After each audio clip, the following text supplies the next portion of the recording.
Hi, my name is Jenn Morgan from Radically Distinct, and it is time for the marketing tip of the week. And that tip is, don't do what your competitors are doing.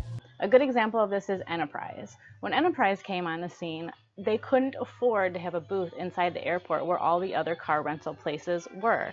So they thought, you know what, let's take a look at the customer journey and figure out a place where we can add more value to the customer than what they're already getting at being able to go right to the kiosk at the airport. And what they decided to do was to offer to pick their customers up. And at the time, nobody else was doing that, and they definitely stood out, and customers really did appreciate being picked up. Now, as you might notice, all of the automotive rental companies now do the exact same thing, and it's really challenging to figure out which one to choose, and your only choice really pretty much comes down to price.